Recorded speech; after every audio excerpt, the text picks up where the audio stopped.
గత 2 రోజులుగా రాహుల్ గాంధీ పార్లమెంట్లో కామెడీ చేస్తూ పార్లమెంట్ సమయాన్ని వృధా చేస్తూ జనరల్ నారవనే రాసిన పుస్తకంలో నుంచి ఏదో మాట్లాడాలని ప్రయత్నం చేస్తున్నాడు పాపం. కానీ స్పీకర్ కానీ బీజేపీ ఎంపీలు కానీ అలౌ చేయట్లేదు.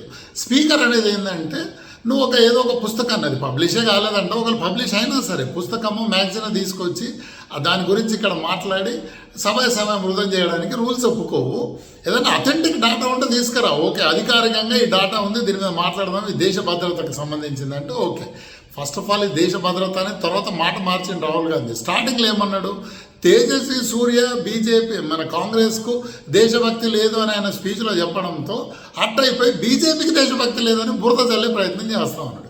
ఇంతకీ మాజీ ఆర్మీ చీఫ్ జనరల్ నారవనే రాసిన పుస్తకంలో ఏముంది, ఈ మ్యాగజైన్ ఏం కోట్ చేస్తుందంటే ఆయన ఏమంటున్నాడు అంటే గాల్వాన్ లోయలో 2020లో గాల్వాన్లో చైనీస్ ఫోర్సెస్ ముందుకు వచ్చేసాయి. అప్పుడు ఏం చేయాలని రాజ్నాథ్ సింగ్ని అడిగాడంట. రాజ్నాథ్ సింగ్ ప్రైమ్ మినిస్టర్ మోడీ గారిని అడిగి చెప్తా అని చెప్పి మోడీ గారిని అడిగి మోడీ గారి ఒపీనియన్ ఏంటంటే ఆర్మీ ఏదైతే మంచిదో ఆ డిసిషన్ తీసుకోమని ఆర్మీకి ఫుల్ ఫ్రీ హ్యాండ్ ఇచ్చాడనమాట. జోబీ ఉచిత్ సమజే ఓ కరో, అంటే మీకు ఏదైతే మంచిది అనిపిస్తుందో దేశ రక్షణ కోసం అది చేయమని ఆర్మీ చీఫ్కు ఫ్రీ హ్యాండ్ ఇచ్చాడు. ఇది ఒక మంచి విషయమే కదా. నువ్వు ఫలానాదే చేయాలంటే నువ్వు తప్పు, ఎందుకంటే ఆర్మీని కంట్రోల్ చేసినాడు. ఏదైనా చేయాలి. ఇందులో రాజ్నాథ్ సింగ్ కానీ మోడీకి కానీ దేశభక్తి తక్కువ ఉందని ఎక్కడ ప్రూవ్ అవుతుంది?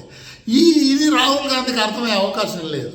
సో ఈయన ఏదో కామెడీ చేస్తాం, వాళ్ళ ఎంపీలే నవ్వుతున్నారు. అధ్యక్ష నేను దేశ భద్రతకు సంబంధించిన విషయం మాట్లాడాలనుకుంటే వెనకాల కూర్చుని ఎంపీలు నవ్వుతూ ఉన్నారు. స్పీకర్ అనాలా చైర్మన్ అనాలా అది కూడా తెలుస్తలేదు. కేసీ వేణుగోపాల్ రాహుల్ గాంధీ కూడా డామినేట్ చేస్తూ ఉన్నాడు. మధ్యలో ఆయన దూరుతున్నాడు. స్పీకర్ అంటుండే ఆయనే మాట్లాడినారు, నాయన నువ్వెందుకు ప్రతిసారి లేస్తున్నావు అని. కానీ వేణుగోపాల్ గైడెన్స్ ఇది లేకుండా మన 55 ఏళ్ళ యువరాజు మాట్లాడలేకపోతా ఉన్నాడు.